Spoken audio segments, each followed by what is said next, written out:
नमस्कार। लोकसभा चुनाव के लिए बीजेपी अपना संकल्प पत्र जारी करने जा रही है। आइए आपको सीधा लिए चलते हैं दिल्ली में बीजेपी मुख्यालय। माननीय प्रधानमंत्री जी के स्वागत के बाद मैं यहां उपस्थित सभी हमारे उत्साही कार्यकर्ताओं से आग्रह करूंगा कि शांति बनाए रखें। कार्यक्रम हमारा प्रारंभ हो चुका है, अभी थोड़े शांत हो जाए। पीछे कार्यक्रम को हम आगे बढ़ाते हुए माननीय राष्ट्रीय अध्यक्ष जी के स्वागत के लिए मैं हमारी पार्टी के राष्ट्रीय उपाध्यक्ष डॉक्टर विनय सहस्त्रबुद्धे जी को कहूंगा कि मंच पर आए। डॉक्टर विनय सहस्त्रबुद्धे जी पार्टी के हमारे राष्ट्रीय अध्यक्ष माननीय अमित शाह जी का स्वागत करें। डॉक्टर विनय सहस्त्रबुद्धे जी, मैं अनिल जैन जी, सरोज पांडे जी, हर्षवर्धन जी, उसी के साथ पार्टी के राष्ट्रीय महामंत्री डॉक्टर अनिल जैन जी से भी आग्रह करूंगा। डॉक्टर अनिल जैन जी आए और संकल्प पत्र समिति के अध्यक्ष भारत के गृह मंत्री माननीय राजनाथ सिंह जी का स्वागत करें। डॉक्टर अनिल जैन जी।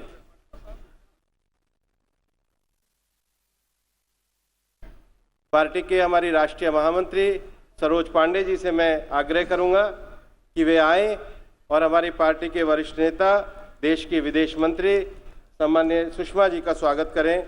श्री सरोज पांडे जी, पार्टी के राष्ट्रीय महामंत्री।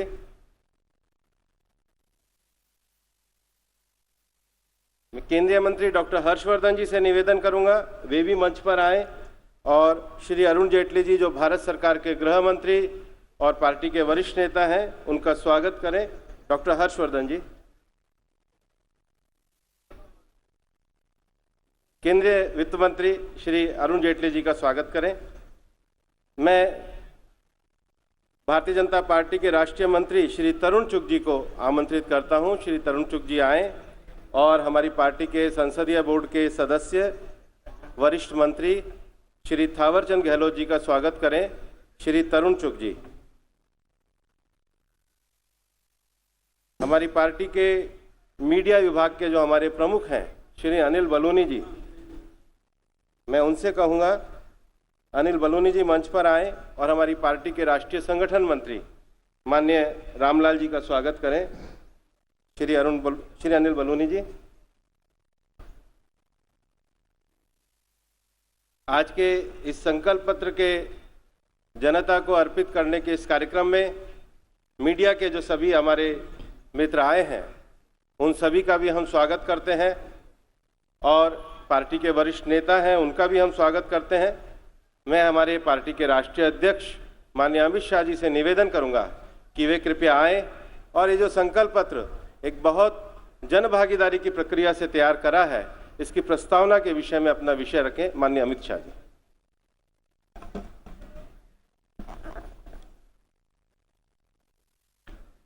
मित्रों, आप सभी का आज के कार्यक्रम में स्वागत है।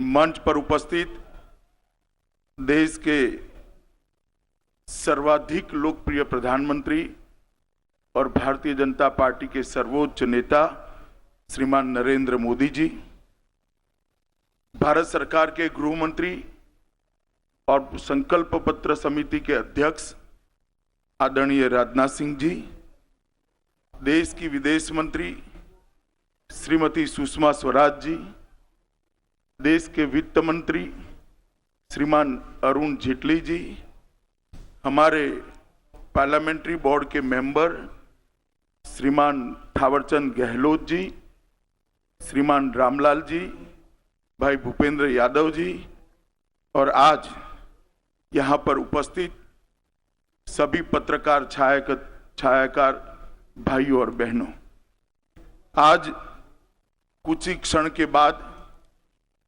श्रीमान राजनाथ सिंह जी 2019 के चुनाव के लिए भारतीय जनता पार्टी का संकल्प पत्र लेकर आपके सामने उपस्थित होंगे। मैं आज आपको 2014 की याद दिलाने के लिए खड़ा हुआ हूं। 2014 में भारतीय जनता पार्टी उस वक्त के तत्कालीन गुजरात के मुख्यमंत्री श्री नरेंद्र मोदी जी को अपने प्रधानमंत्री पद का प्रत्याशी बनाकर लोगों के सामने आई थी। उस वक्त हम एक संकल्प पत्र और भारतीय जनता पार्टी का देश 14 से 19 किस तरह से चलेगा इसका विजन लेकर हम आपके सामने आए थे और 2014 में हमारी बात का सम्मान रखते हुए इस महान देश की जनता ने ऐतिहासिक जनादेश दिया था। देश में 30 साल के बाद पहली बार अस्थिरता के दौर को खत्म करते हुए एक पूर्ण बहुमत की भारतीय जनता पार्टी की सरकार बनी और भारतीय जनता पार्टी के नेता श्रीमान नरेंद्र मोदी जी देश के प्रधानमंत्री बने। पूर्ण बहुमत होने के बावजूद भारतीय जनता पार्टी ने एनडीए की सरकार बनाई और एनडीए की सरकार ने अपना कामकाज मोदी जी के नेतृत्व में शुरू किया। मैं इतना कहना चाहता हूं कि 2014 से 2019 की यात्रा जब कभी भी भारत के डेवलपमेंट का, भारत के विकास का और भारत की दुनिया में साख बढ़ने का इतिहास लिखा जाएगा, ये 5 साल सुवर्ण अक्षरों से अंकित करने पड़ेंगे। इस प्रकार से कार्यकाल को हम समाप्त कर आज देश की जनता के सामने फिर से जा रहे हैं। इस 5 साल में मोदी जी के नेतृत्व में एक निर्णायक सरकार देने का काम भारतीय जनता पार्टी ने किया है कि 5 साल के अंदर 50 करोड़ गरीबों के जीवन स्तर को सच अर्थ में उठाने के लिए एक भगीरथ सफल प्रयास मोदी जी के नेतृत्व में हुआ है। गैस के सिलेंडर, घर, बिजली, शौचालय, स्वास्थ्य, ये बुनियादी चीजों को, बुनियादी जरूरियातों को लोगों तक पहुंचाने में जमीनी स्तर पर भारतीय जनता पार्टी की मोदी सरकार को सफलता मिली है और स्वयं प्रधानमंत्री ने इसका बारीकी से संवेदना के साथ ध्यान रखते हुए हर गरीब के पास ये सुविधाएं पहुंचे, इसका प्रयास किया है और ये सफल प्रयास है। आज देश के अधिकांश घरों में बिजली पहुंच चुकी है। 8 करोड़ से ज्यादा शौचालय बने हैं। 7 करोड़ गरीबों के घर में गैस पहुंच चुके हैं। 2.5 करोड़ लोगों को घर का अलॉटमेंट हो चुका है।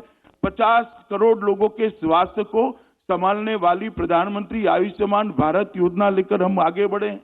12 करोड़ किसानों को इनपुट सपोर्ट देने की वैज्ञानिक व्यवस्था, सीधे इसके मोबाइल पर 6,000 रुपया ट्रांसफर हो, इस प्रकार की हम व्यवस्था करें। देश की अर्थव्यवस्था में भी कंसीडर करना पड़े, दुनिया भर के अर्थ जगत के पंडितों को कंसीडर करना पड़े, इस तरह का सुधार नरेंद्र मोदी सरकार ने किया है। आज सारे फाइनेंशियल डिसिप्लिन के आंकड़े 4 कॉर्नर्स के अंदर है और बहुत अच्छे तरह से देश की अर्थव्यवस्था को पटरी पर लाने का काम सिर्फ 5 साल के अंदर नरेंद्र मोदी सरकार ने किया है। हमारी अर्थव्यवस्था जब 14 में जनादेश मिला तो विश्व की अर्थव्यवस्थाओं की सूची में 11वें नंबर पर थी। आज वहां से बढ़कर 5 ही साल में 6ठे नंबर की अर्थव्यवस्था बने हैं और द्रुत गति से 5वें नंबर की ओर हम आगे बढ़ रहे हैं और ढेर सारे कदम भ्रष्टाचार और काले धन को रोकने के लिए भारतीय जनता पार्टी की सरकार ने उठाए। सबसे महत्वपूर्ण काम किया है, देश की सुरक्षा को सुनिश्चित करने का काम नरेंद्र मोदी सरकार ने किया है।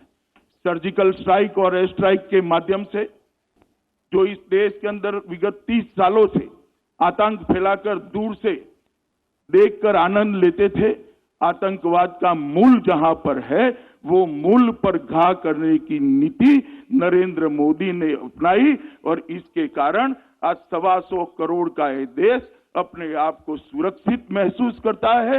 न केवल देश, पूरी दुनिया के अंदर एक संदेश गया है कि भारत की सीमाओं के साथ कोई छेड़खानी नहीं कर सकता, भारत को कोई हल्के से नहीं ले सकता।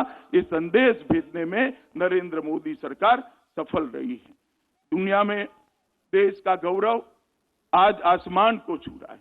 एक जमाना था जब पूरी दुनिया में भारत कोई मैटर नहीं करता। 2004 से 2014 10 साल के कालखंड में भारत का गौरव दुनिया के अंदर धीरे धीरे धीरे धीरे नीचे जाता था।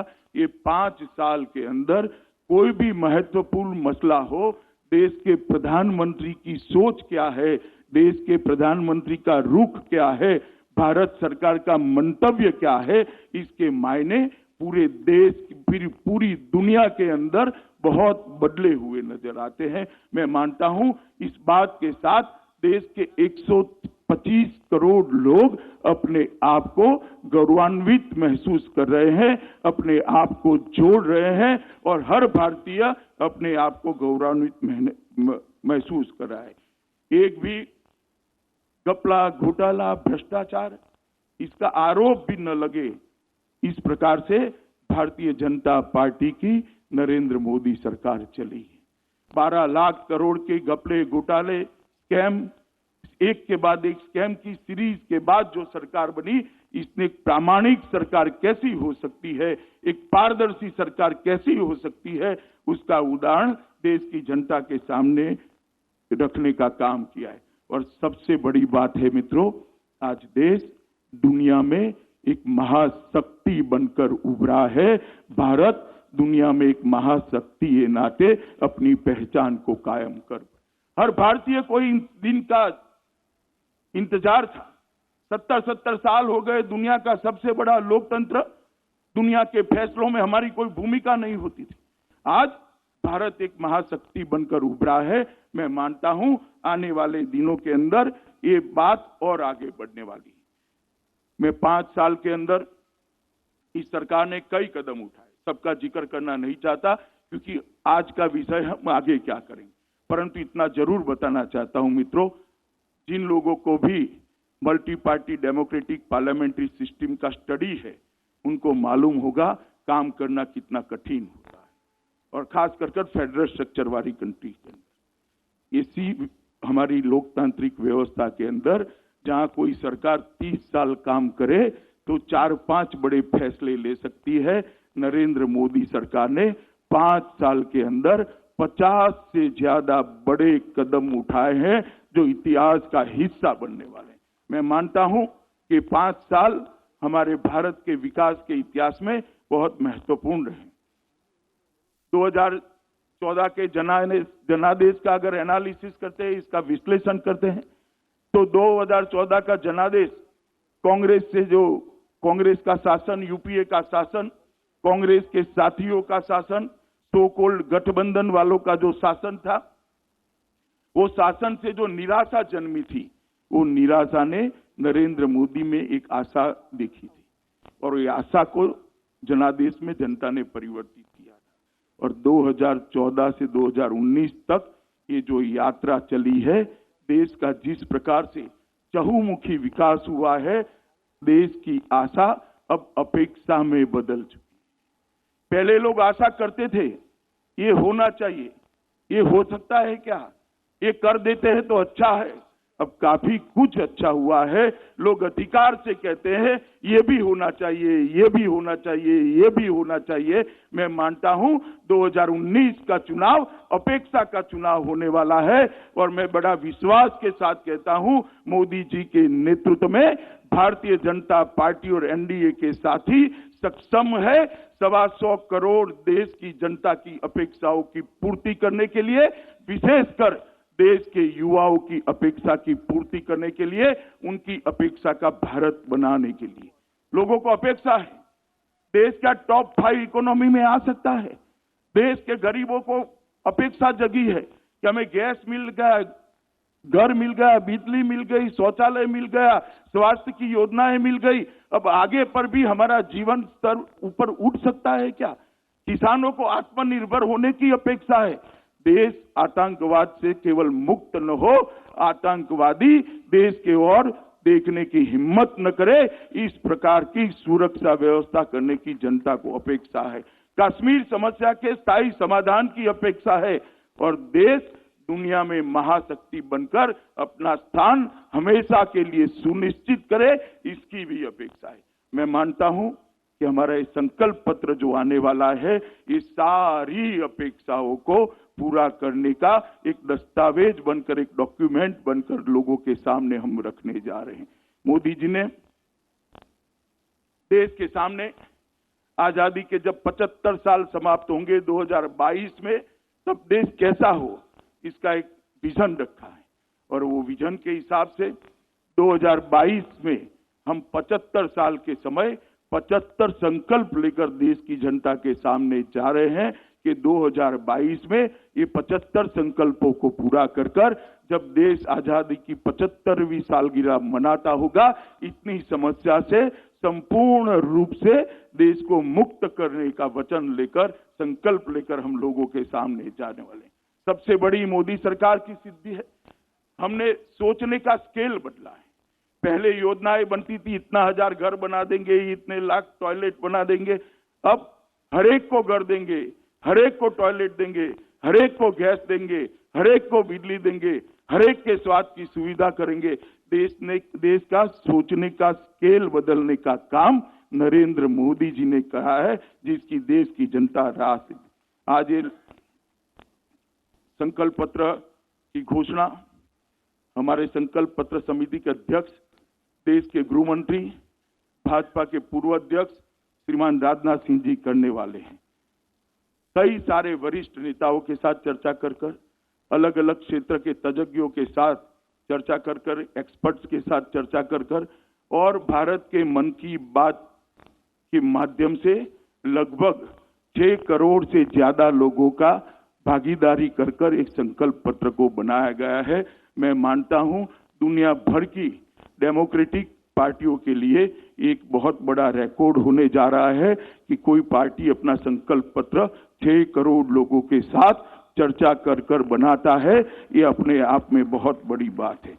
मित्रों, मैं आज इतना ही कहना चाहता हूं कि भारतीय जनता पार्टी ये संकल्प पत्र लेकर आपके मन की बात संकल्प पत्र में समाहित कर आपके सामने आने वाली है। इस वक्त मैं पार्टी के अध्यक्ष के नाते आपको इतना ही कहना चाहता हूं कि आपने 2014 में मोदी जी को आशीर्वाद दिया था।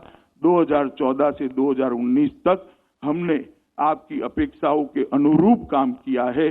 कई चीजें जो हमारे संकल्प पत्र में नहीं भी थी उसको आगे ले जाने का काम किया है। आप एक बार फिर से मोदी जी के नेतृत्व में भारतीय जनता पार्टी और एनडीए के साथीदारों को आशीर्वाद दीजिए। हम एक मजबूत सरकार देने का वादा करते हैं, हम एक निर्णायक सरकार देने का वादा करते हैं, एक पारदर्शी और संवेदनशील सरकार देने का वादा करते हैं। मुझे भरोसा है कि मोदी जी के नेतृत्व में भारतीय जनता पार्टी और एनडीए के सारे दल साथ में मिलकर जनता की अपेक्षा का भारत बनाने में हम सफल होंगे।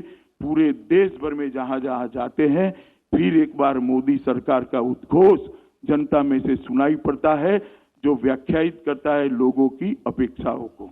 और ये अपेक्षाओं की पूर्ति का चुनाव है।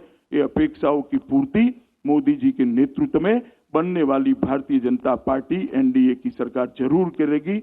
मुझे इसकी पूर्ण आशा है और आप सबसे भी अपेक्षा है कि चुनाव के ये संकल्प पत्र को आप हमारी स्पिरिट को, हमारी भावनाओं को जन जन तक पहुंचाने में हमारी सहायता करेंगे। ये बात कर मैं मेरी बात को समाप्त करता हूं। वंदे मातरम।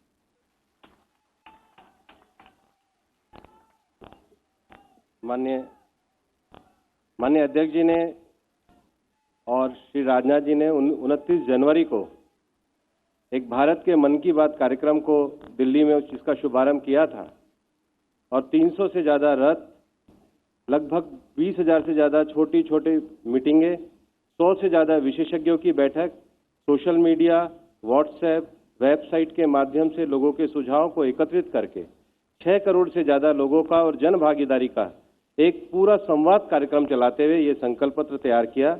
और मैं इस अवसर पर निवेदन करना चाहूँगा, हमारे बीच में हमारे यशस्वी प्रधानमंत्री श्री नरेंद्र मोदी जी हैं, उनसे कि संकल्प पत्र समिति के अध्यक्ष माननीय राजनाथ जी के द्वारा कृपया इस संकल्प पत्र को जनता को समर्पित करने के कार्यक्रम को करिए। मैं मंच के सभी वरिष्ठ हमारे नेताओं से भी निवेदन करूंगा कि ये जो संकल्प पत्र है, ये संकल्प पत्र देश की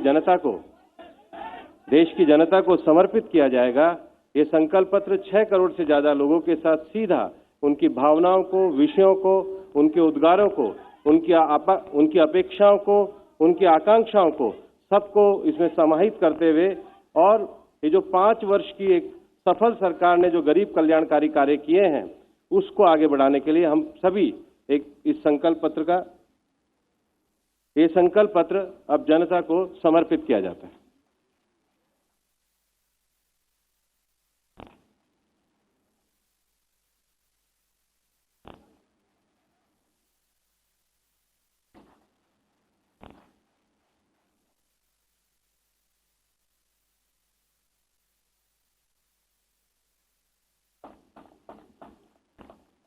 अब मैं आमंत्रित करूंगा संकल्प पत्र समिति के हमारे अध्यक्ष माननीय राजनाथ जी को कि वो आए और इस संकल्प पत्र का दृष्टिकोण हम सबके सामने रखें।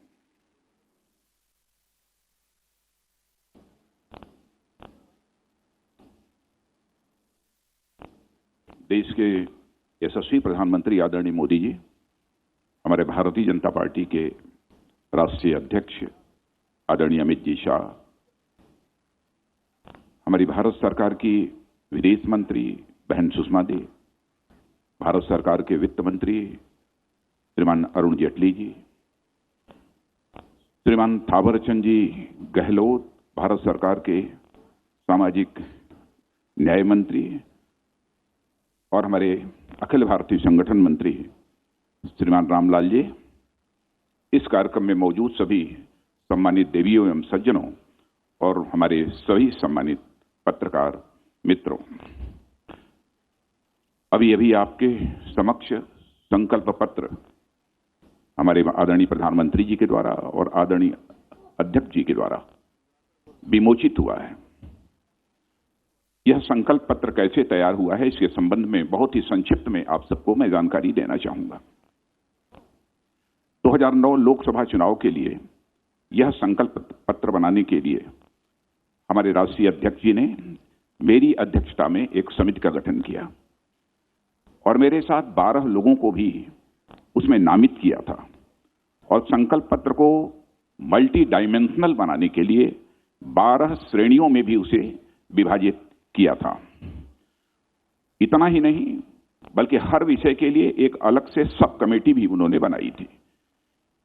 इन सारी कमेटीज और सब कमेटीज ने अपने अपने विषयों पर बहुत ही व्यापक विचार किया है, गंभीरतापूर्वक विचार किया है, जिसके फलस्वरूप आज यह संकल्प पत्र एक विजनरी और वेरी प्रैक्टिकल दस्तावेज बन पाया है, जिसे आप सबके समक्ष आज प्रस्तुत किया गया है।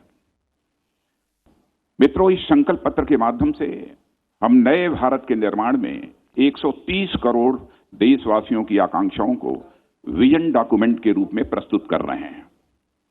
यह संकल्प पत्र आपके बीच रखते हुए मुझे संतोष की ही अनुभूति नहीं हो रही है, बल्कि गौरव की भी अनुभूति हो रही है कि हमारे संकल्पों में करोड़ों देशवासियों की सहभागिता का भी पूरी तरह से समावेश है।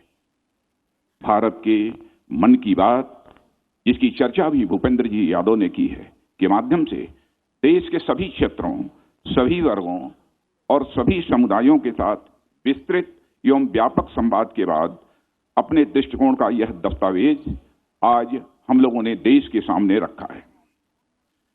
इस दस्तावेज में जितने भी हमने संकल्प दर्ज किए हैं, उसके माध्यम से हम नए भारत के निर्माण की ओर कदम बढ़ा रहे हैं, जो हमारी प्रतिबद्धता है और हमारे प्रधानमंत्री जी की प्रतिबद्धता है। 2014 के बाद हमारे यशस्वी प्रधानमंत्री मोदी जी के नेतृत्व में देश विकास की राह पर तेजी के साथ बढ़ा है। जैसा अभी राष्ट्रीय अध्यक्ष जी ने बताया कि वर्ल्ड की इस समय फास्टेस्ट ग्रोइंग इकोनॉमी यदि किसी कंट्री की है तो वह भारत की है। अंतर्राष्ट्रीय जगत में भारत की प्रतिष्ठा बढ़ी है और हम अब धीरे धीरे वर्ल्ड की टॉप 3 कंट्रीज में, इकोनॉमी की साइज को लेकर वर्ल्ड की टॉप 3 कंट्रीज में आना चाहते हैं। यह हमारा संकल्प है। 2014 के पहले यूपीए के शासनकाल में ठप पड़े विकास को पुनः पटरी पर लाना, यह हमारी सरकार के लिए बहुत चुनौती भरा काम था, परंतु हमारी सरकार ने इस चुनौती को स्वीकार किया और इस संबंध में हमने कामयाबी भी हासिल की। जहां तक हमारे प्रधानमंत्री जी का प्रश्न है, और उनके नेतृत्व की सरकार, इन दोनों के प्रति मैं विश्वास के साथ कह सकता हूं कि देश की जनता का विश्वास भी बढ़ा है, और विश्वास ही नहीं बढ़ा है बल्कि देश की जनता का भरोसा भी उनके प्रति बढ़ा है। इसमें भी कहीं दो मत नहीं है कि विकास का चक्का इस समय तेजी के साथ चलना प्रारंभ हुआ है। जहां आवश्यक हुआ है चेंजेज करने में भी रंच मात्र संकोच नहीं किया है। जहां तक देश की बाह्य और आंतरिक सुरक्षा का प्रश्न है, उसको सुनिश्चित करने के लिए हमने भरपूर प्रयत्न किया है और देशवासियों के मन में सुरक्षा का भाव भी पैदा करने में काफी हद तक कामयाबी हासिल की है। यह सब करते हुए हमने एक रेस्पॉन्सिबल, एक सेंसिटिव और एक फॉर्म कन्विक्शन वाली सरकार की मिसाल देशवासियों के समक्ष प्रस्तुत की है। हमारी सरकार ने पीपल पार्टिसिपेशन को गुड गवर्नेंस का एक महत्वपूर्ण अंग माना है। हमने पॉलिसी मेकिंग में भी लोगों की भागीदारी तय की है और इस संकल्प के निर्माण में भी जन भागीदारी को पूरी तरह से सुनिश्चित करने की भरपूर कोशिश की है। भारत के मन की बात को जानने के लिए हम लोगों ने एक लंबा कार्यक्रम चलाया है। हमने करोड़ों लोगों से संपर्क किया है और अलग अलग माध्यम से लाखों सुझाव भी हमको प्राप्त हुए हैं। लगभग 300 रथ, लगभग 7,700 सुझाव पेटियां और 110 से अधिक संवाद कार्यक्रम और 4,000 से अधिक भारत के मन की बात के कार्यक्रम यह संपन्न हुए हैं। इतना ही नहीं, हम लोगों ने सोशल मीडिया का भी सहारा लिया है। सोशल मीडिया के माध्यम से भी लोगों के मन की बात को समझने की हम लोगों ने अपनी तरफ से भरपूर कोशिश की है। साथ ही विशेषज्ञों के साथ भी हमारे टीम के जो प्रमुख सदस्य थे उनका बैठना हुआ है, हम लोगों का भी उनके साथ बैठना हुआ है, उनके साथ भी हम लोगों ने परामर्श किया है। जहां तक इस संकल्प पत्र का प्रश्न है, हमारा संकल्प पत्र पिछले 5 वर्षों की उपलब्धियों को आधार मानकर अगले 5 साल में हम आगे ले जाने के लिए देश को हम अपना यह दृष्टि पत्र आज प्रस्तुत हम लोगों ने किया है। 130 करोड़ देशवासियों की आकांक्षा को पूरा करने वाला यह हमारा संकल्प पत्र है। आजादी के 75 वर्ष पूरे होने पर जिस नए भारत के निर्माण के प्रति हमारी सरकार की प्रतिबद्धता है, उसे दोहराते हुए यह संकल्प पत्र आज आदरणीय प्रधानमंत्री जी के, आदरणीय अध्यक्ष जी के द्वारा देश को समर्पित किया गया है। मित्रों, मैं यह भी कहना चाहूंगा, जब भी चुनाव होते हैं बराबर घोषणा पत्र और तरह तरह के नामों से माने मैनिफेस्टो हर राजनीतिक पार्टी के द्वारा जारी किया जाता है। इतना ही नहीं, चुनावों के द्वारा राजनीतिक पार्टी के नेताओं के द्वारा लोगों से तरह तरह के वादे किए जाते। जो भी वादे नेताओं के द्वारा पहले किए गए, शायद वह आंशिक रूप से पूरे हो गए होते तो आज हमारा भारत दुनिया का सबसे ताकतवर देश बन गया होता, हमारा भारत दुनिया का धनवान देश बन गया होता। नेताओं की कृति और कथन, वर्ड्स और डीड्स, इनमें अंतर होने के कारण ही भारत में एक विश्वास का संकट, क्राइसिस ऑफ क्रेडिबिलिटी पैदा हुई है। और मैं कहना चाहूंगा कि हमारे प्रधानमंत्री जी का बार बार आग्रह रहता है कि भारत की राजनीति में जो एक क्राइसिस ऑफ क्रेडिबिलिटी पैदा हुई है, इसको भी हमें चुनौती के रूप में स्वीकार करना है। और मैं कह सकता हूं कि 2014 में जो हम लोगों ने घोषणा पत्र जारी किया था, उसमें मैं पार्टी का राष्ट्रीय अध्यक्ष था।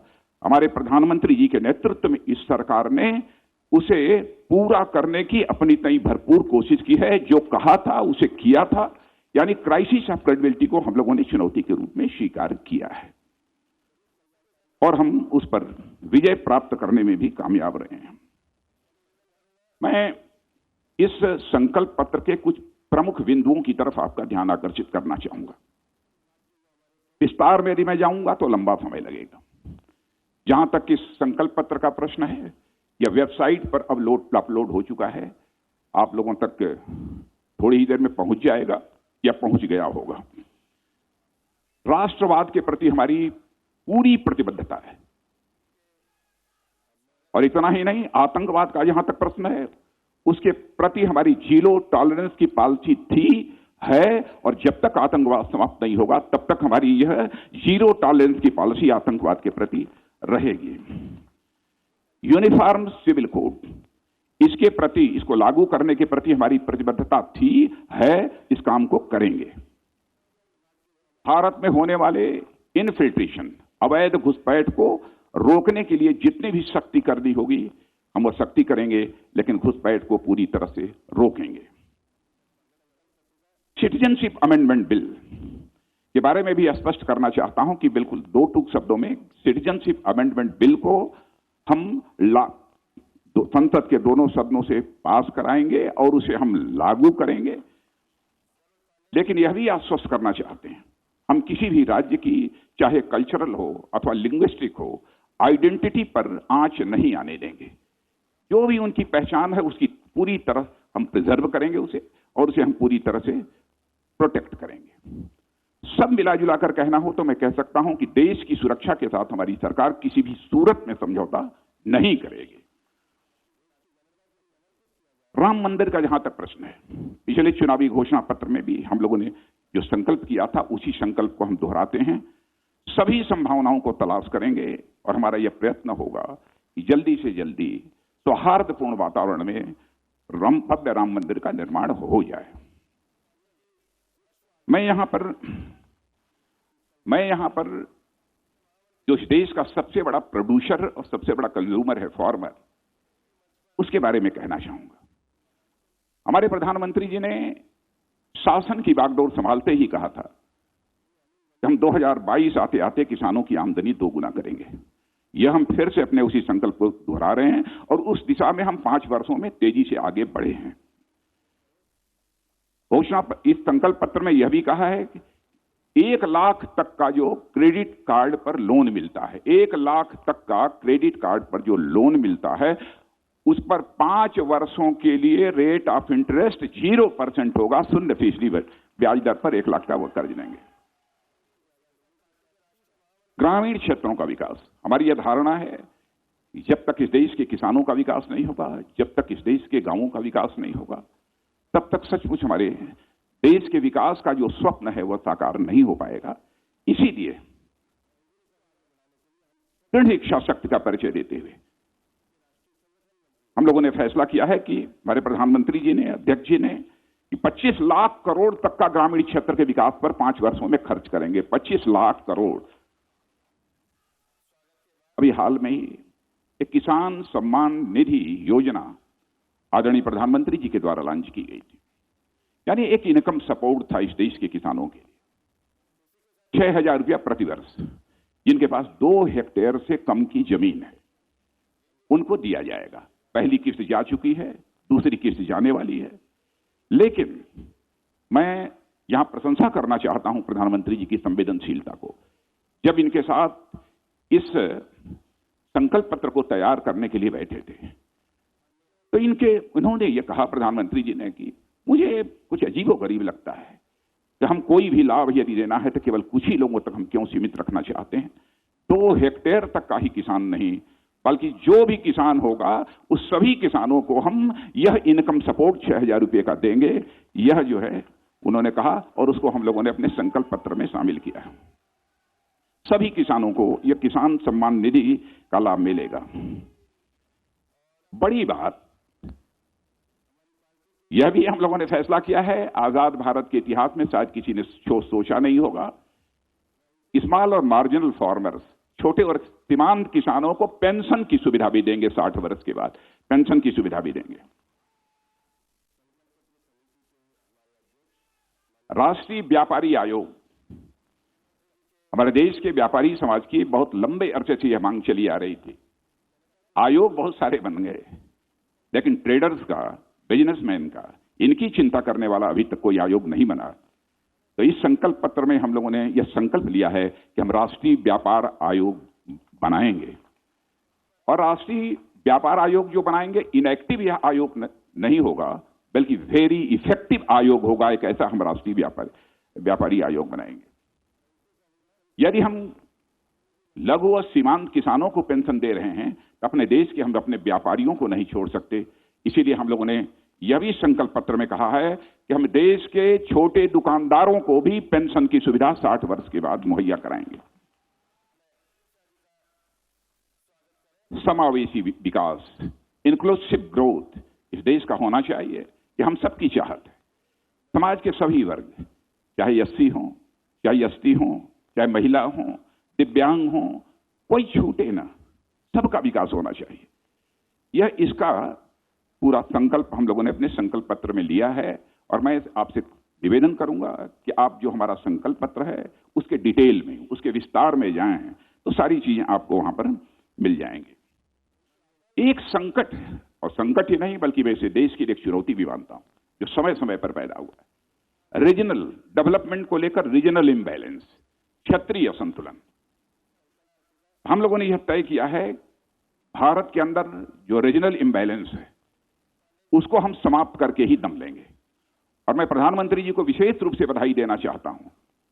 जब से आपने प्रधानमंत्री की जिम्मेदारी सौंपी है, बराबर आपने इसकी चर्चा की है और क्षेत्रीय असंतुलन को कम करने के लिए, धीरे धीरे उसे पूरे समाप्त करने के लिए आपने कई प्रभावी कदम भी उठाए हैं।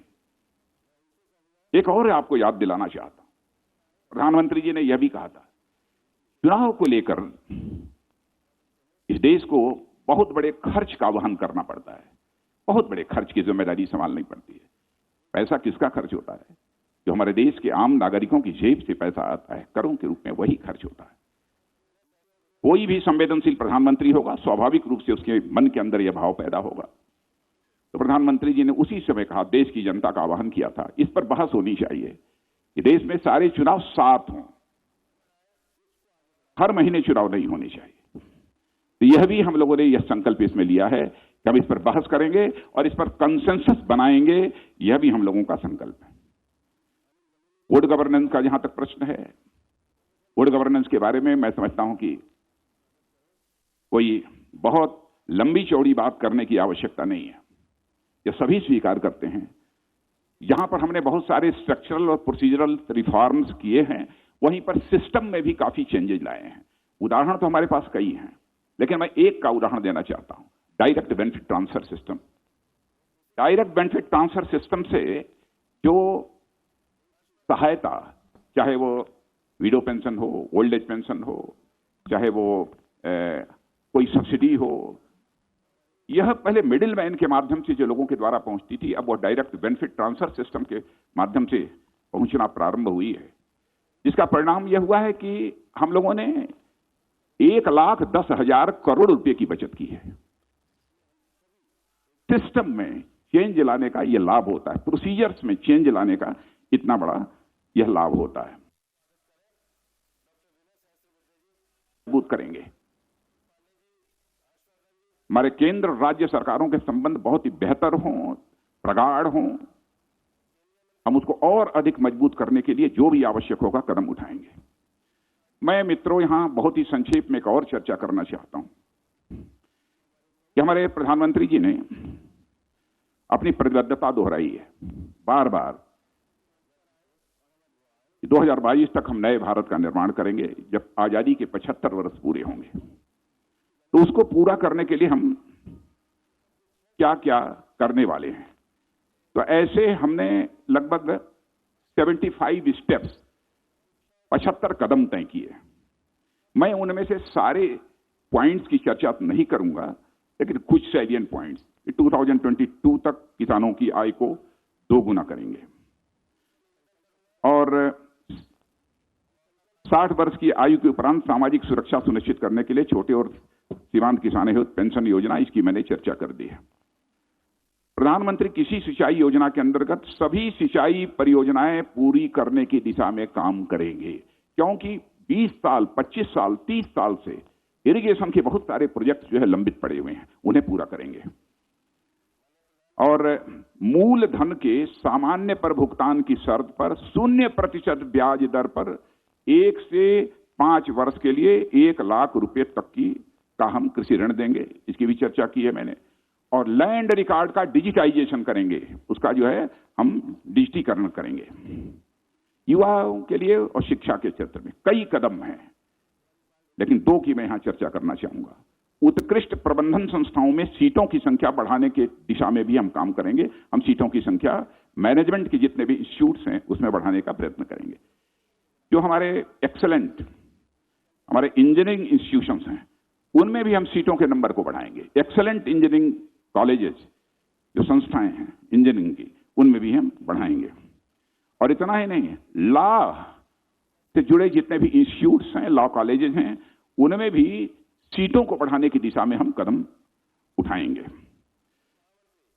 बुनियादी ढांचा यानी एक इंफ्रास्ट्रक्चर डेवलपमेंट के लिए प्रत्येक परिवार के लिए पक्का मकान, जिसको कि अध्यक्ष जी ने भी कहा है, अधिक से अधिक ग्रामीण परिवारों के लिए एलपीजी गैस सिलेंडर। लेकिन अध्यक्ष जी ने कहा है कि हम सभी गरीब परिवारों के लिए एलपीजी गैस सिलेंडर मुहैया कराएंगे, तो हम इस लक्ष्य को हासिल करके ही दम लेंगे। सभी घरों का 100% विद्युतीकरण, power in every village, power for all, यही लक्ष्य रखकर हमारी यह सरकार मोदी जी के नेतृत्व में काम कर रही है। प्रत्येक घर में शौचालय, 98% घरों में इस लक्ष्य को हमने हासिल किया है। सभी घरों में स्वच्छ पेयजल की उपलब्धता, यह भी हम करेंगे। सभी घरों में स्वच्छ जल पीने के लिए मिले, पीने का पानी मिलना चाहिए। नेशनल हाईवेज का काम बहुत अच्छा हुआ है। नेशनल हाईवेज की लंबाई है जितनी, उसको हम 2 गुना करेंगे, जस्ट डबल करेंगे। हम इस लक्ष्य के साथ अपने कदम आगे बढ़ाएंगे।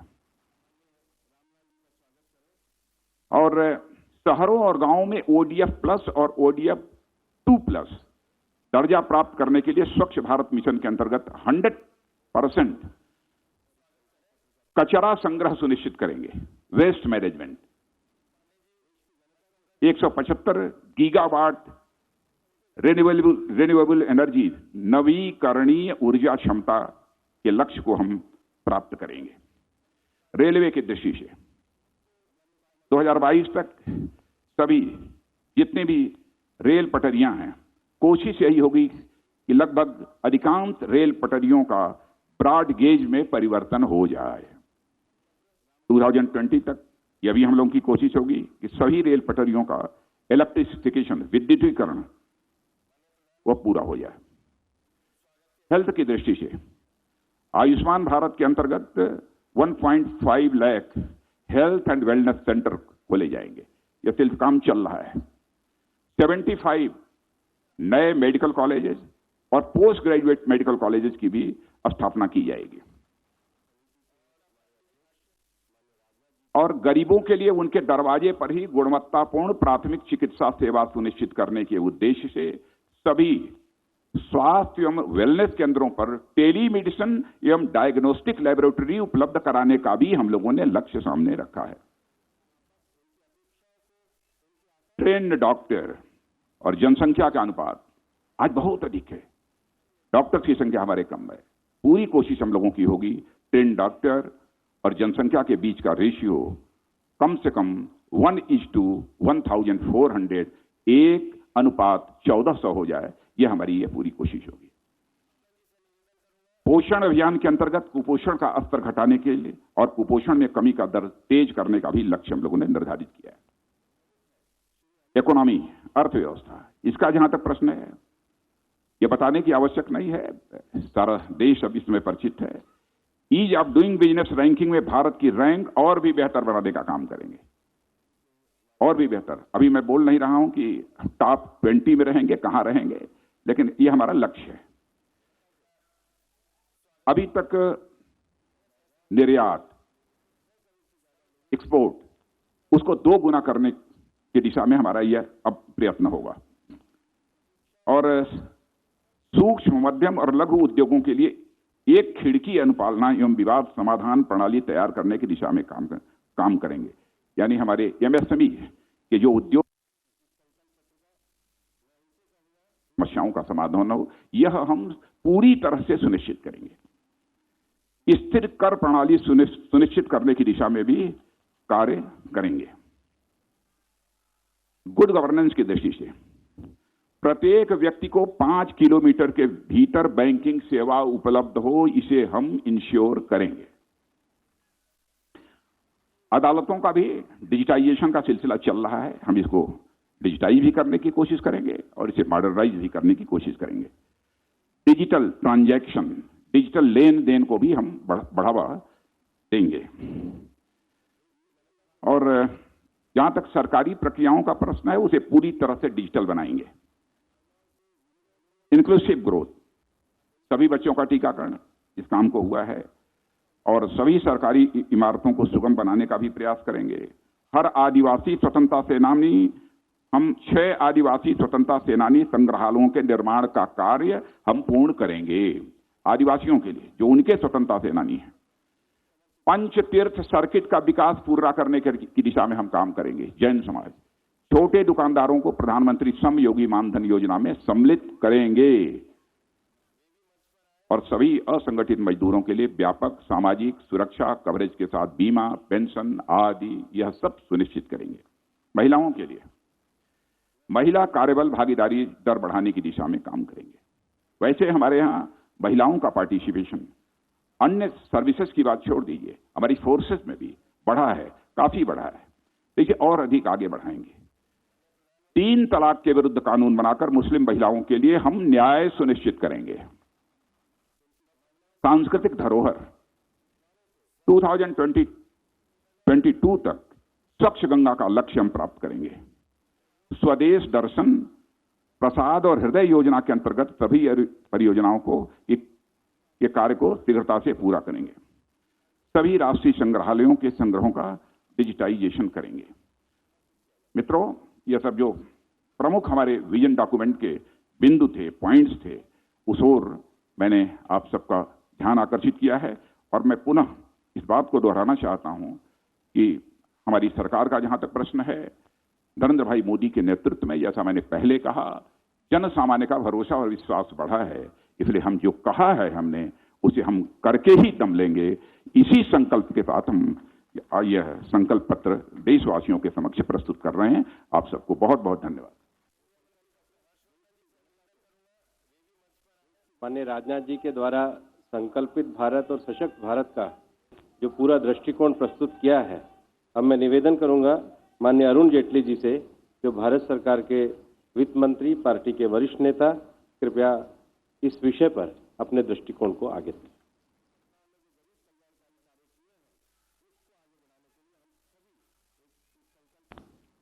The Honorable Prime Minister, the Party President Shri Amit Bhai Shah, my senior colleagues in the government and the party, friends of the media. The NDA and the BJP are already a government in power. And therefore we hope to go into our second term as a continuing government. We gave to this country a manifesto in 2014. We have been a highly performing government which fulfilled that manifesto.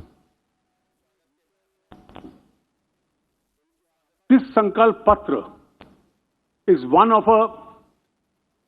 a government which is going to continue in power. And therefore wants to expedite the path of progress of this country. This manifesto, in a season of manifestos, is not prepared with a tukade mindset. It's not even prepared with an Ivy League mindset.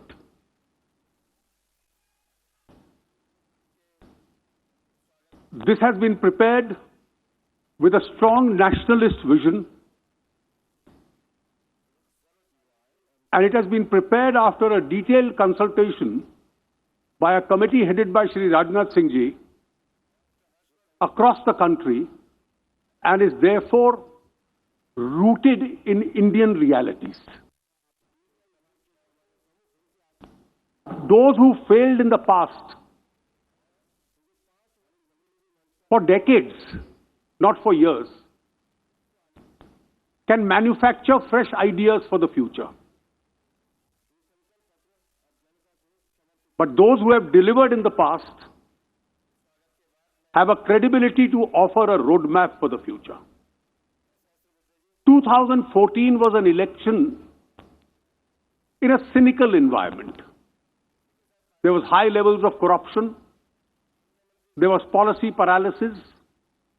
There was indecisiveness of leadership. And obviously, there was a government which had paralyzed decision-making. Our security scenario was also gloomy. Both the BJP and our prime ministerial candidate at that time, Shri Narendra Modi, held a hope. And therefore, in a cynical environment, that was an election which promised hope. Today, the environment is entirely different. We have a government which delivered.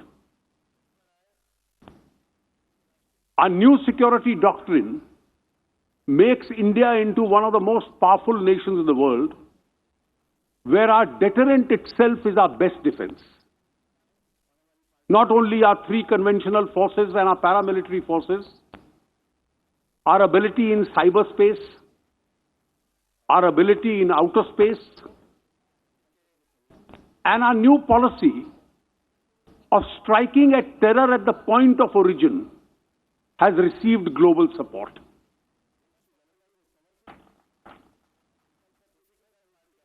This is a new security doctrine for the future.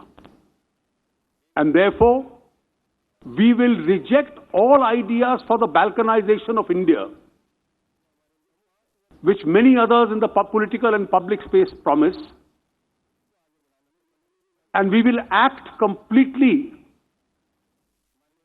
with an idea which promises to make India one of the strongest and the secure countries of the world. This is the first 5 years that India was globally the fastest growing economy in the world. Our fiscal prudence since 1947 has been the best ever for a 5-year government. Our inflation has been the lowest compared to what our predecessor government left behind, a double-digit inflation. We are the first government in history which consolidated India's middle class and which brought out the fastest depletion of poverty. Previous governments had only given slogans. Prime Minister Modi's government delivered resources to the poor. We are the only government which, for the benefit of the people, including the poor and the middle class, not only controlled inflation, but actually gave to India a 5-year tenure where taxes were only reduced, never increased. This was done with the idea of putting more money in the pockets of people so that they could spend more. But we expanded our base, we expanded our collections, and we transferred our resources to infrastructure. We transferred our resources to the poor. As a continuing government, we will follow the same principle. The essence of the manifesto, whose salient points was given just now, is to deplete poverty over the next 5 years to single digit and then eventually eliminate it. Our object is to give India a world-class infrastructure. We have provided in this manifesto for 100 lakh crore investment over 5 years in infrastructure. We have provided for doubling the income of farmers. And all this will ensure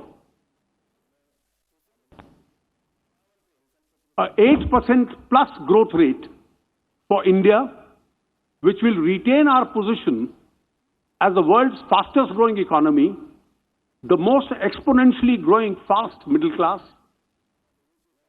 which then is able to get rid of the menace of poverty in India, and a country which will continue to be regarded as a bright spot in the global economy. This is our mission as far as the next 5 years and beyond that is concerned. As I said, this manifesto lays a roadmap of a continuing government. Those who have performed, their words carry high credibility than those who failed in the past.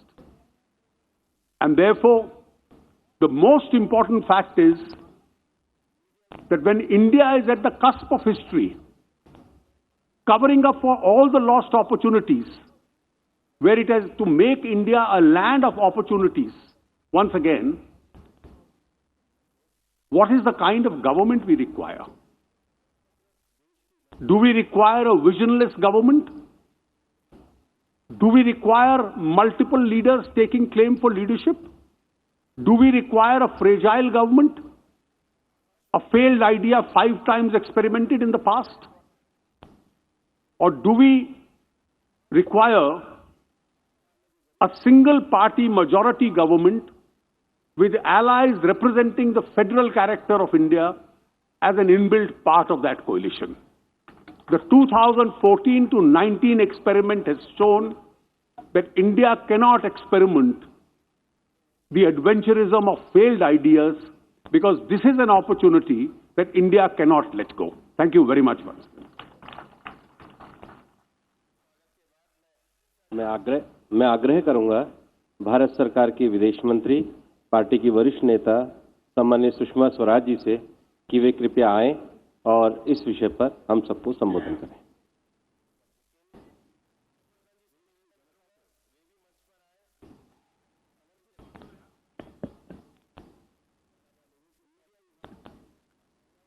Bharat के अत्यंत लोकप्रिय और यशस्वी प्रधानमंत्री आदरणीय नरेंद्र मोदी जी, हमारे बहुत ही कर्मठ और परिश्रमी राष्ट्रीय अध्यक्ष आदरणीय अमित शाह जी, आदरणीय राजनाथ जी, आदरणीय अरुण जी, आदरणीय थावरचंद जी, आदरणीय रामलाल जी, मीडिया के मित्रों और इस कार्यक्रम में उपस्थित मेरे बहुत ही स्नेही भाइयों और बहनों,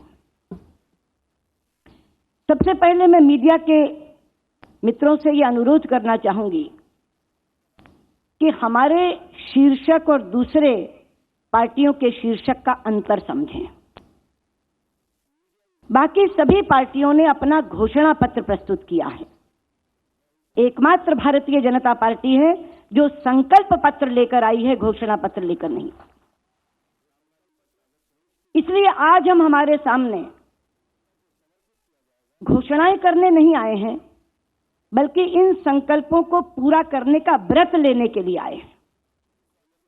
और मुझे विश्वास है कि देश हमारी बातों पर इसलिए भरोसा करेगा कि 2014 में जो हमने कहा उससे कहीं ज्यादा करके दिखाया है। अभी अमित जी ने कुछ आंकड़े आपके सामने रखे जो 5 वर्षों के विकास को दर्शाते हैं, लेकिन मित्रों, विकास की गाथा इस सरकार की इतनी लंबी है कि अगर हम सब उसमें कुछ न कुछ जोड़ते जाएं तो भी वो पूरी नहीं हो सकती। मैं कुछ ऐसे आंकड़े आपके सामने रखना चाहूंगी जो अंतर्राष्ट्रीय जगत में लोगों को चौंका रहे हैं। जब मैं इंटरनेशनल फोरा से कहती हूं कि हमने 34 करोड़ नए बैंक खाते खोले हैं, 340 million new accounts have been opened, और यह विश्व का सबसे बड़ा आर्थिक समावेश है, the highest financial inclusion in the world, तो लोग चौंक जाते हैं। जब मैं उन्हें पुरानी सरकार की तुलना करके अपनी सरकार का अध्ययन देती हूं कि पुरानी सरकार में हमारे यहां 12 किलोमीटर हाईवेज पर डे बनते थे, प्रतिदिन बनते थे, और आज 29 किलोमीटर पर डे बन रहे हैं, तो वो चौंक जाते हैं। जब मैं उन्हें बताती हूं कि हमारे यहां रूरल रोड्स पिछली सरकार में 69 किलोमीटर प्रतिदिन 69 किलोमीटर पर डे बनती थी और आज 134 किलोमीटर 134 किलोमीटर पर डे बन रही है, तो वो चौंक जाते हैं। जब मैं उन्हें डिजिटल इंडिया के अंदर की प्रगति बताती हूं कि पहले हमारे यहां केवल 59 गांव 59 villages were connected with optic fibre, और आज 1,16,000 गांवों में ऑप्टिक फाइबर बिक चुका है, तो वो चौंक जाते हैं। जब मैं उन्हें बताती हूं कि कि हमारे देश में कॉमन सर्विस सेंटर पहले 83,000 थे, 83,000, और अब 3 लाख से ज्यादा बन गए हैं, तो वो चौंक जाते हैं जब मैं उन्हें बताती हूं कि पहले देश में मोबाइल फोन बनाने की केवल 2 फैक्ट्रियां थीं, आज भारत में 127 मोबाइल फैक्ट्रीज आर फंक्शनिंग, तो वो चौंक जाते हैं। और जब हम उन्हें बताते हैं कि हमारे देश में ईज ऑफ डूइंग बिजनेस का आंकड़ा पहले 142 था, 142वां, लेकिन मोदी जी के नेतृत्व में 65 अंक ऊपर उछलकर हम अब 77वें स्थान पर पहुंच गए हैं, तो वो चौंक जाते हैं। और अंतर्राष्ट्रीय जगत के लोग डेवलपिंग कंट्रीज में, विकासशील देशों में शिक्षा और स्वास्थ्य के क्षेत्र में क्या हो रहा है, इसे जानने के लिए बहुत उत्सुक होते हैं।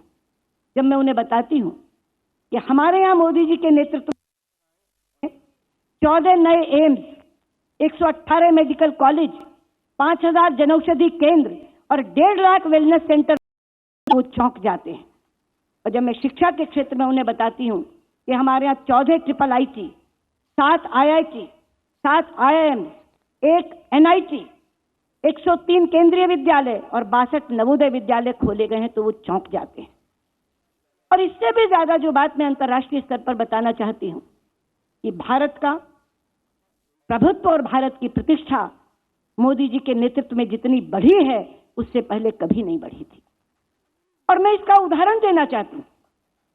पिछले 5 वर्षों में हमारे प्रधानमंत्री जी को 5 बड़े पुरस्कारों से नवाजा गया है।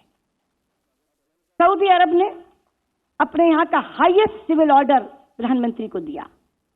पैलेस्टीन ने अपने यहां का सबसे प्रतिष्ठित, सबसे बड़ा सिविल ऑर्डर प्रधानमंत्री जी को दिया। अभी 3 दिन पहले आपने देखा यूनाइटेड अरब एमिरेट्स ने अपने यहां का हाईएस्ट सिविल ऑर्डर प्रधानमंत्री जी को दिया। साउथ कोरिया ने अपने यहां का प्रतिष्ठित सोल पीस प्राइज से प्रधानमंत्री जी को नवाजा। और संयुक्त राष्ट्र की एक संस्था ने जलवायु परिवर्तन में अभूतपूर्व काम करने के लिए प्रधानमंत्री जी को चैंपियंस ऑफ अर्थ के अवार्ड से नवाजा। यह है भारत की प्रतिष्ठा, यह है भारत का प्रभुत्व। और पहले कुछ लोग 2014 से पहले यहां के राजनीतिक पंडित कहते थे कि अरब वर्ल्ड की तो नक्शे से मिटाई हो जाएगी। प्रधानमंत्री मोदी की विदेश नीति में अरब जगत कहीं दिखेगा नहीं। मैं आपको कहना चाहती हूं, सऊदी अरब में एक जनाद्रिया फेस्टिवल होता है जो पिछले 32 सालों से हो रहा है। पहली बार भारत को गेस्ट ऑफ ऑनर के रूप में सम्मानित करने का काम सऊदी अरब में हुआ। और सबसे बड़ा प्रमाण है OIC का invite. Organisation of Islamic countries, ये 57 देशों का समूह है, संयुक्त राष्ट्र के बाद सबसे बड़ा देशों का समूह। और ये केवल इस्लामिक राष्ट्रों का समूह है। अभी अरुण जी बात कर रहे थे कि हमने कूटनीतिक तौर पर अलग थलग कर दिया। अरे केवल विश्व में अलग थलग नहीं किया मित्रों, उनके अपने इस्लामिक राष्ट्रों के बीच में अलग थलग करने में कामयाबी हासिल की है। OIC की एक पृष्ठभूमि में आपको बता दूं, ये 1969 में बना था। OIC, organisation of Islamic countries, 1969 में। इनकी पहली कॉन्फ्रेंस रबात में हुई थी, मोरक्को में। उस समय भी भारत को इनवाइट किया गया था। फखरुद्दीन अली अहमद उस समय भारत के विदेश मंत्री थे, वो भाग लेने गए थे। पाकिस्तान ने उनकी पार्टिसिपेशन का विरोध किया और वहां के आयोजक मान गए कि हम भारत को पार्टिसिपेट नहीं करने देंगे। बिना भाग लिए भारत वहां से अपमानित होकर वापस लौटा था। 50 वर्ष बाद कालचक्र घूमा है। अभी जो आबू धाबी में OIC की मीटिंग हुई, वो उनकी स्वर्ण जयंती मीटिंग थी, स्वर्ण जयंती कॉन्फ्रेंस थी, 50th एनिवर्सरी। और वहां जब उन्होंने हमें इनवाइट किया, फिर पाकिस्तान ने विरोध किया और अंत में ये लिख के भेज दिया कि अगर आप भारत को दावतनामा देंगे, ये इनविटेशन रद्द नहीं करेंगे, तो हम फाउंडर मेंबर होते हुए भी इसमें नहीं आएंगे। और UAE ने उन्हें कहा, आपकी मर्जी, अगर आप नहीं आना चाहते तो मत आइए, लेकिन हम भारत के इनविटेशन को रद्द नहीं करेंगे। और आप सबने देखा कि पाकिस्तान की कुर्सी खाली थी और भारत मंच पर आसीन था। ये ऐसे ही नहीं हो गया। ये जो हमारे विपक्षी कहते हैं कि मोदी जी विदेश यात्रा जाते हैं, क्या लेकर आते हैं, ये है मोदी जी के विदेश यात्रा की उपलब्धि कि सारे देशों से उन्होंने इतने अच्छे रिश्ते बनाए हैं कि ओआईसी के 57 देशों में से 56 देशों ने कहा पाकिस्तान नहीं आता तो नहीं आए, लेकिन भारत का इनविटेशन रद्द नहीं किया जाएगा। इसलिए मैं आज आपसे कहने आई हूं कि देश हमारी हर बात पर विश्वास करेगा। पिछले 5 वर्षों के इतिहास में जो क्रेडिबिलिटी, जो विश्वसनीयता हमने कमाई है, उसी के आधार पर हम ये संकल्प पत्र लेकर आए हैं। लेकिन मैं मीडिया के मित्रों से एक और निवेदन करना चाहूंगी। जैसे वो शीर्षक का अंतर देखें, ऐसे ही वो हमारे संकल्प पत्र की तुलना बाकी पार्टियों के घोषणा पत्र से जरूर करें। मित्रों, हम राष्ट्र को पूर्ण रूप से सुरक्षित रखने की बात कर रहे हैं और कांग्रेस का मैनिफेस्टो कहता है हम देशद्रोह को, कानून को समाप्त कर देंगे, यानी वो देशद्रोह को अपराध मानने से इनकार कर रहे हैं। हम राजनीतिक स्थिरता के नाम पर मजबूत सरकार लाने की वकालत कर रहे हैं और वो गठबंधन के नाम पर मजबूर सरकार बनाने की वकालत कर रहे हैं। हम देश में अभूतपूर्व विकास की गंगा बहाने की बात कर रहे हैं और वो विकास के नाम पर पूरी तरह मौन साधे हुए हैं। हम लोक कल्याण के लिए हर वर्ग के कल्याण की बात कर रहे हैं, वो कुछ वर्गों के तुष्टीकरण की बात कर रहे हैं। मैं चाहूंगी कि मीडिया के मित्र एक तरफ हमारा संकल्प पत्र रखें, दूसरी तरफ दूसरी पार्टियों का घोषणा पत्र रखें, तो उन्हें पता चलेगा कि मोदी जी देश की नब्ज पहचानते हैं, राहुल गांधी देश की नब्ज नहीं पहचानते, बाकी पार्टियों के लोग देश की नब्ज नहीं पहचानते। तो जिन्होंने देश की नब्ज को समझकर, पहचानकर अपना संकल्प पत्र बनाया है, जनादेश उसी को मिलेगा। इसी विश्वास के साथ मैं अपनी बात समाप्त करती हूं और इस संकल्प पत्र पर आप टिप्पणी करें दूसरों की तुलना के साथ, ये पुनः निवेदन करती हूं। बहुत बहुत धन्यवाद। नमस्कार।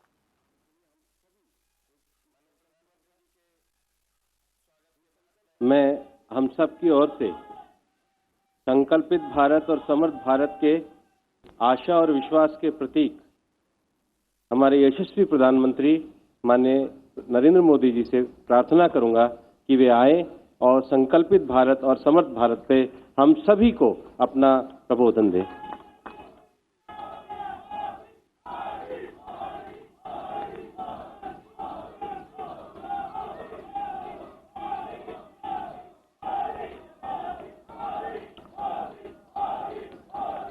भारतीय जनता पार्टी के राष्ट्रीय अध्यक्ष जी,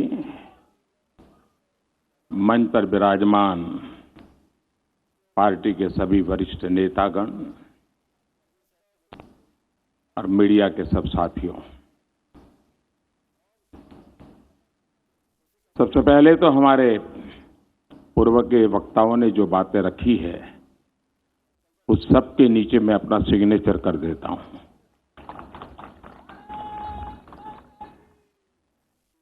और इसलिए रिपीट करने की जरूरत न पड़े। मैं आज इस इतने बड़े मीडिया का समूह है तो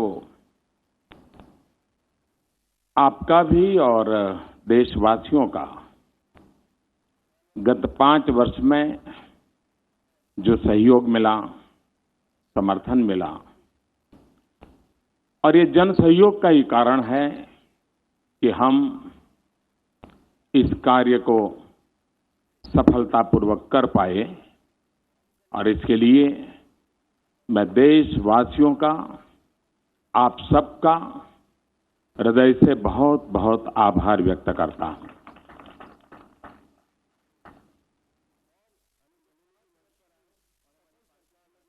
सामान्य रीते ये स्वाभाविक है कि चुनाव के पहले हर राजनीतिक दल अपनी बात लेकर के आती है, लेकिन राजनाथ जी के नेतृत्व में हमारे अध्यक्ष जी ने जो कमेटी बनाई थी उसने पिछले 2-3 महीने लगातार मेहनत की और एक प्रकार से जन के मन की बात, उनकी आशा, अपेक्षा, आकांक्षाओं को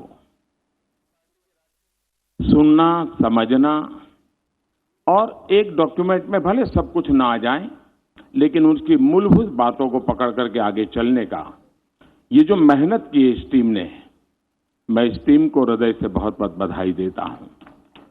शायद हिंदुस्तान में पहली बार इतनी बड़ी मात्रा में सरकार किन बातों को लेकर के आगे काम करे, जनता को इतनी बड़ी मात्रा में विचार विमर्श हुआ है, ये हिंदुस्तान के इतिहास में पहली बार हुआ है और ये लोकतंत्र का ट्रू स्पिरिट है और उसको हमने आगे बढ़ाने का प्रयास किया है। आपने देखा होगा कि मैनिफेस्टो में 3 प्रमुख बातों का उल्लेख किया गया है।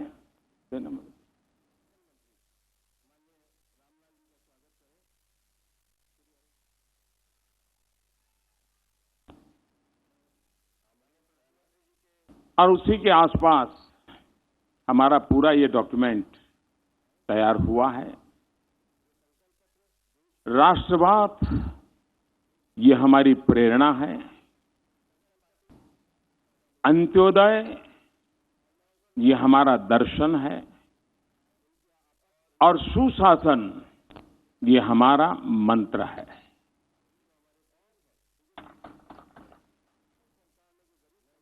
इस पूरी रचना जो है उसमें एक आमतौर पर ये मैनिफेस्टो 2024 के लिए है, लेकिन देश की जनता हमारा हिसाब ढंग से मांग सके, इसलिए पहली बार हमने साहस किया है कि इंटरिम भी हमारा हिसाब लिया जाए और वो है 2022 आजादी के 75 साल होंगे, तब तक हमने देश के महापुरुषों ने जिन सपनों को लेकर के आजादी का जंग किया था, आजादी के लिए बलिदान दिए थे, जब आजादी के 75 साल होंगे तब हम उनके सपनों का भारत समर्पित करने की दिशा में कुछ अहम काम कर लें, पूरा कर लें।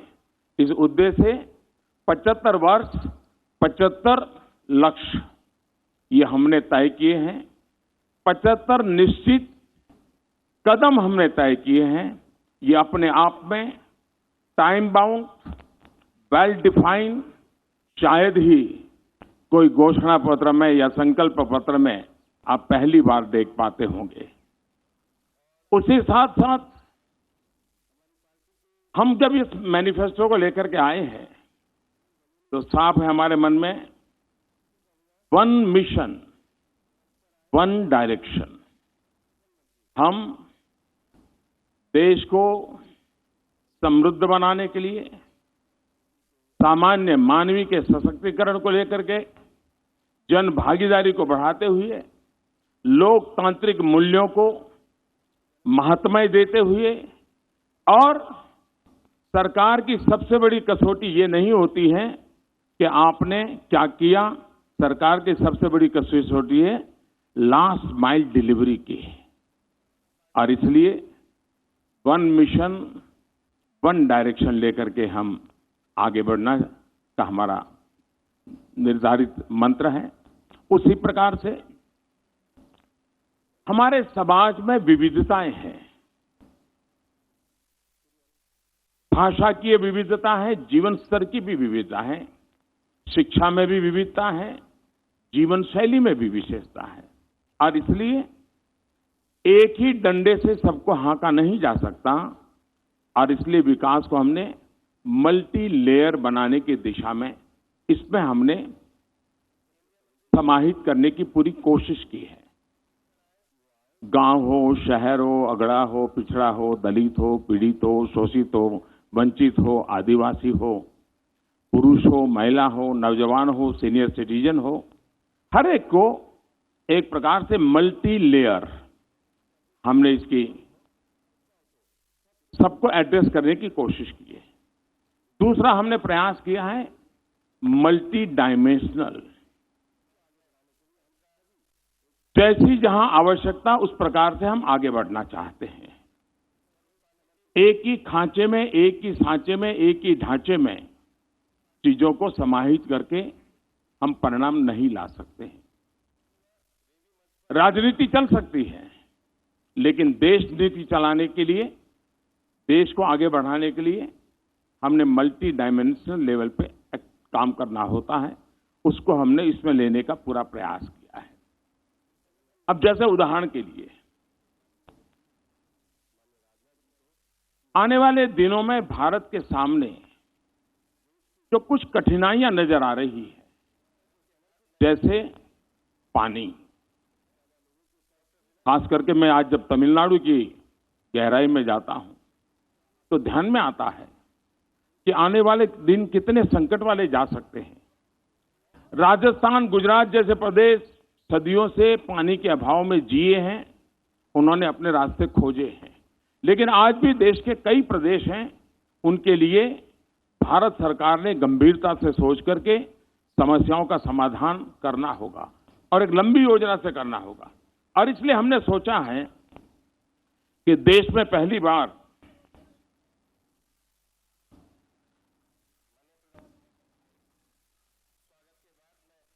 जल की बात करता हूं तो जल भी पी लेता हूं।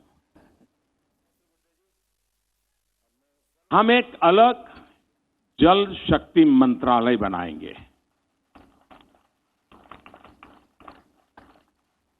हमने इस बजट में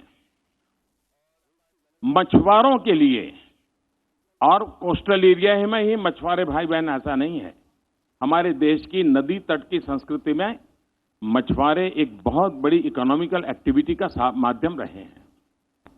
और इसलिए हमने इस बजट में मछुआरों के लिए एक अलग मंत्रालय की बात बजट में कही थी। हम आने वाले दिनों में जल शक्ति एक अलग मंत्रालय बनाएंगे। नदियों का ऑप्टिमम यूटिलाइजेशन पानी का कैसे हो, कोई हैंडपंप लगाए और चुनाव जीत जाते थे, वो एक जमाना था। लेकिन अब माताओं बहनों को पानी की दिक्कत से मुक्त करके नल से जल कैसे पहुंचाए, इस पर हम काम करना चाहते हैं। हम पानी के संबंध में एक स्पेशल टास्क फोर्स, एक मिशन मोड में रचना करके उसका हम एक बहुत बड़ा बल देकर के काम करना चाहते हैं। और खास करके मैं तो तमिलनाडु के लोगों से मिला था, ये विचार हमारे मन में कई छोटे छोटे इलाकों से दूर सुदूर लोगों ने हमें जो मन की बात भेजी इसमें आया है, और उसको लेकर के हमने इसका महात्म्य समझा है और उसको हम आगे ले जाना चाहते हैं। हम लोगों ने 2014 से 2019 हमारे सारे कामों को देखेंगे। ये बात सही है कि कोई भी सरकार होती है, बहुत लोगों को बुरा लगता है क्योंकि उससे कुछ लोगों के जो मूल एजेंडा है उसको तकलीफ होती है।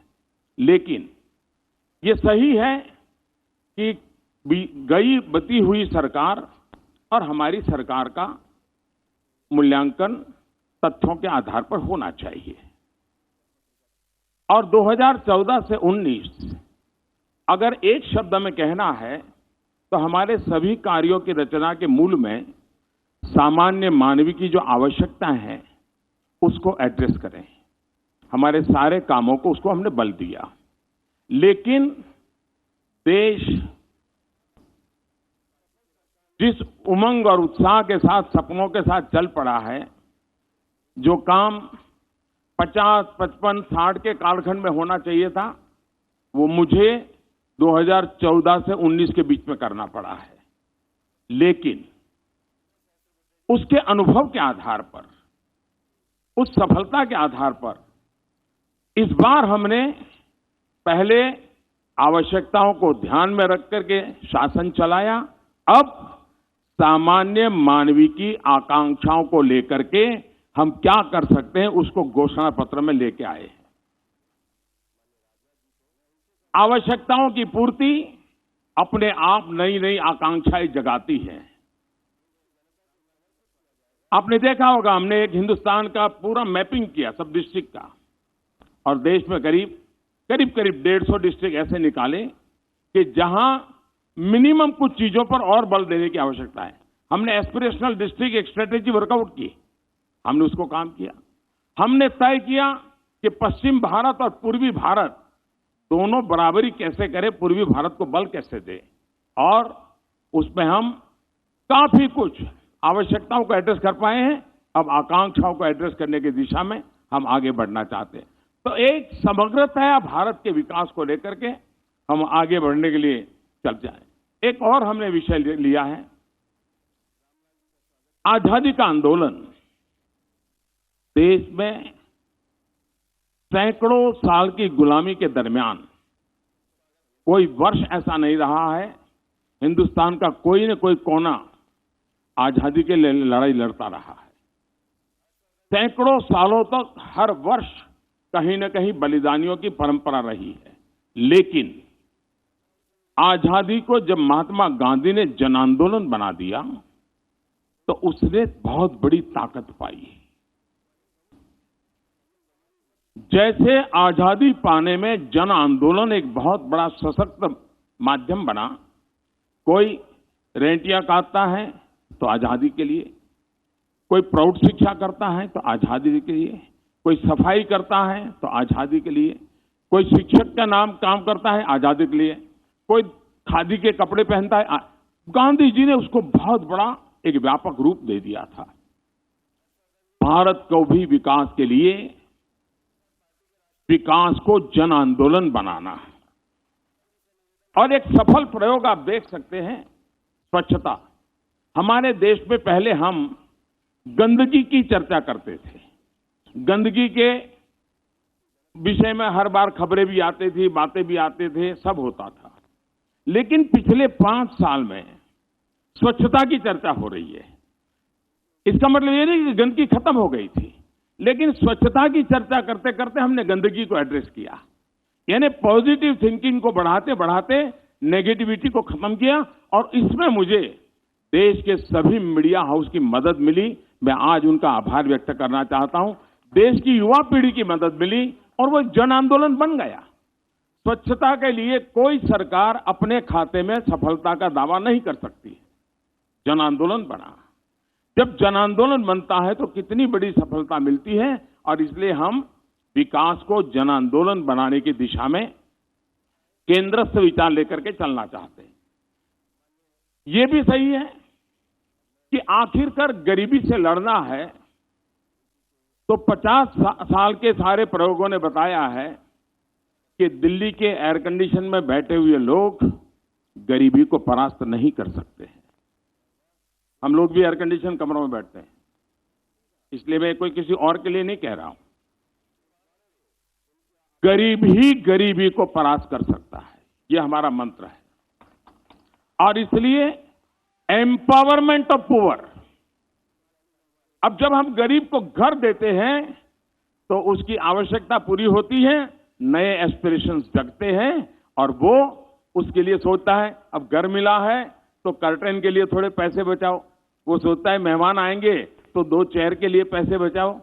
उसका दिमाग बदलना शुरू हो जाता है। चीजें मैं छोटी बता रहा हूं, लेकिन मैं धरती का इंसान हूं, इसलिए बदलाव को बड़ी बारीकी से देख पाता हूं। और इसलिए empowerment of citizen and particularly empowerment of poor, इसके लिए हमने बल दिया है। दूसरा, हमारे देश में एक सोच बनाई दी गई कि भाई जनता को कुछ भी दो कम पड़ता है, जनता को कुछ भी दो कम पड़ता है। ये मैं समझता हूं कि देशवासियों का अपमान है। हमारा देश ऐसा नहीं है। एक बार लाल किले से मैंने कहा था कि जो संभव हो अपनी गैस सब्सिडी क्यों नहीं छोड़ते हैं। और मेरा देश गर्व के साथ कह सकता है 1.25 करोड़ से ज्यादा परिवारों ने गैस सब्सिडी छोड़ दी। हमने रेलवे के रिजर्वेशन के फॉर्म में लिखा था कि आप सीनियर सिटीजन हैं, आप रेलवे यात्रा में कुछ भी पाने के हकदार हैं, सब्सिडी पाने के हकदार हैं। लेकिन अगर आपकी आर्थिक स्थिति ऐसी है कि जरूरत नहीं है तो आप इसको छोड़ सके तो अच्छा होगा। छोटा सा वाक्य उस रिजर्वेशन फॉर्म में लिखा है। आप हैरान हो जाएंगे, मेरे देश के 50 लाख से ज्यादा सीनियर सिटीजन ने सब्सिडी लेने से मना कर दिया और पूरी टिकट से ट्रैवलिंग किया। देश के अंदर ये जो ताकत है हम उसको एड्रेस करना चाहते हैं। हम इसको बल देना चाहते हैं, हम नागरिक पे भरोसा करना चाहते हैं। हम नागरिक के ये जो, क्योंकि हम ही देश बड़ा बनाना चाहते नहीं है, हिंदुस्तान के 130 करोड़ लोग भी देश को बड़ा बनाना चाहते हैं। और इसलिए हमने हमारी सारी योजनाओं में नागरिकों की शक्ति है, उस शक्ति को हमारे विकास का आधार मानने का ये इस पत्र में हमारे कार्यक्रमों की रचना के केंद्र बिंदु में दिखेगा। हमारे देश में भ्रष्टाचार की चर्चा बहुत हुई है। शासकीय व्यवस्था में भ्रष्टाचार को कंट्रोल करने में हमने बहुत सफलता पाई है। Good governance, easy governance, transparent governance, accountable governance, responsible governance, इन सारी बातों को बल देते हुए शासन व्यवस्था में हमने कई रिफॉर्म्स किए हैं। हमने कई अधिकार बहुत नीचे तक हमने दे दिए हैं ताकि अकाउंटेबिलिटी बढ़ रही है। लेकिन टेक्नोलॉजी ने बहुत बड़ी मदद की है ट्रांसपेरेंसी में। चाहे जनधन, आधार, मोबाइल वाला हमारा जैम योजना हो या ई मार्केटिंग का हमारा प्रयास हो, बहुत बड़ा सफलता मिली है। इस चीजों को हम नीचे तक परकोलेट करना चाहते हैं और उसको हम आगे बढ़ाना चाहते हैं। किसान के लिए पेंशन की बात हो, खेत मजदूर के लिए पेंशन, इस एक बहुत बड़े कदम की ओर हम आगे बढ़ रहे हैं ताकि वो एक एश्योर्ड जिंदगी जीने के लिए अपने परिवार के साथ काम करने के लिए सफलता से आगे बढ़ेगा। ऐसे अनेक विषयों की चर्चा आज यहां पर हमारे साथियों ने की है, लेकिन मैंने पहले ही कहा, सभी क्षेत्रों में जब हम बात कर रहे हैं तब ये हमारा संकल्प पत्र, ये सुशासन पत्र भी है, ये हमारा संकल्प पत्र राष्ट्र की सुरक्षा का पत्र भी है, ये हमारा संकल्प पत्र राष्ट्र की समृद्धि का भी पत्र है। इन सारी बातों के साथ आपको याद होगा कि हम 90 के दशक में बार बार सुनते थे 21वीं सदी आ रही है, 21वीं सदी आ रही है, लेकिन देश को उसके लिए तैयार करने में हमने मौका गंवा दिया। 21वीं सदी एक नारा बन गया, चुनाव में बोला जाता था, चर्चा होती थी। 21वीं सदी में तो हम 2 दशक तो पार करने की पहुंच गए हैं। 2022 आजादी के 75 साल है और कुछ ऐसे ऐतिहासिक पल होते हैं जो प्रेरणा के लिए बहुत बड़ी ताकत रखते हैं। अगर गांधी 150 तो अपने आप में स्वच्छता के लिए एक प्रेरणा का कारण बन सकते हैं।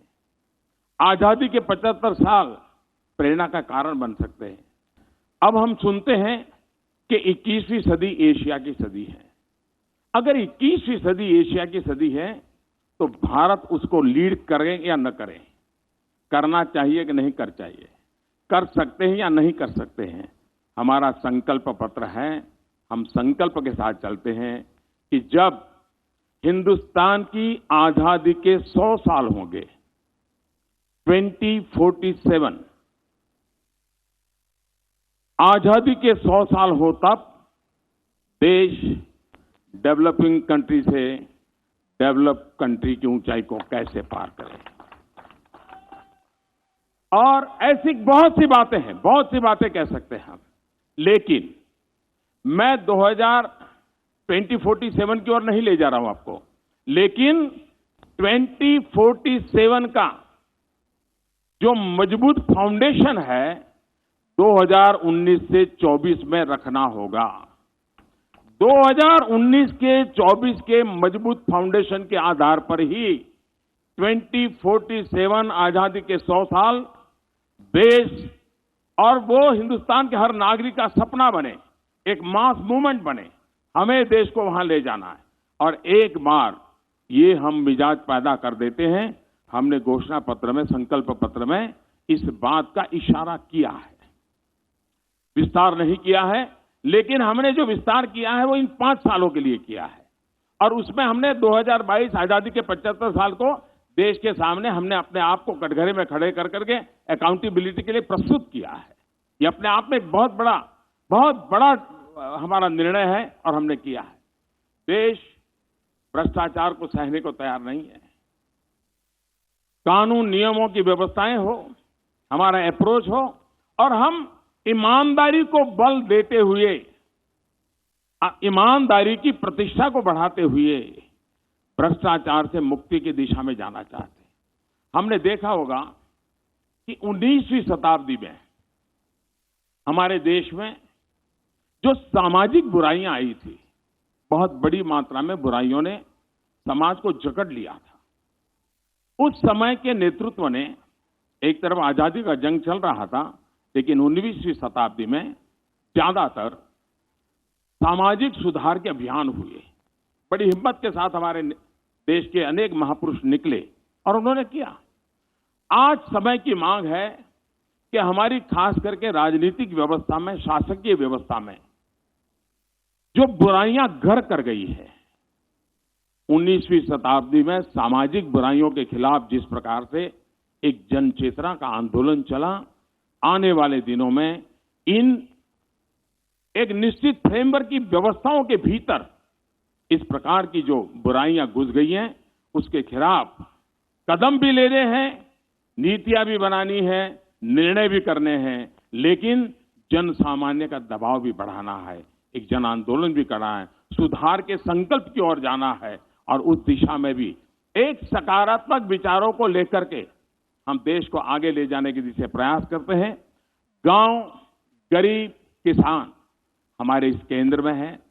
देश के नौजवान वो आने वाले 5 साल में 2047 का भविष्य तय करने वाले हैं और इसलिए देश के नौजवानों को उस प्रकार से परवरिश हो, देश के नौजवानों के लिए उस प्रकार के अवसर, जिसमें हम कहें 100 लाख करोड़ रुपए का इन्वेस्टमेंट, एग्रीकल्चर में 25 लाख करोड़ का इन्वेस्टमेंट, ये अपने आप में बहुत ऊंचे लक्ष्य लेकर के हम चल रहे हैं, जो पूरी व्यवस्था को, आर्थिक आधार को एक नई ताकत देंगे और एक ऐसा परिवेश जो हिंदुस्तान इस 5 साल में ऐसी स्थिति में ला देना है ताकि वो 2047 की आकांक्षाओं को अपना सपना बना ले और सपना बना करके हम उस दिशा में सरकारें आगे बढ़े।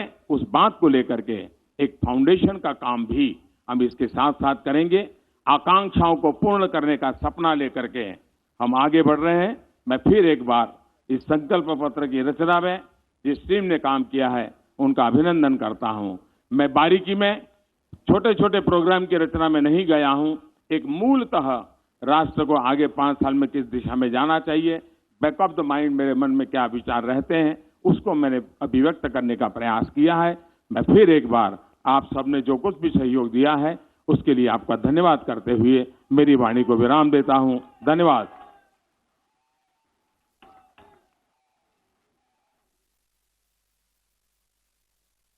इस आज के इस संकल्प पत्र कार्यक्रम में हम सब के बीच में आने के लिए मैं हम सब की ओर से माननीय प्रधानमंत्री जी, पार्टी के वरिष्ठ नेता और सबका अभिनंदन करते हैं और इस कार्यक्रम में आने के लिए मीडिया के सभी मित्रों का धन्यवाद देते हैं। धन्यवाद।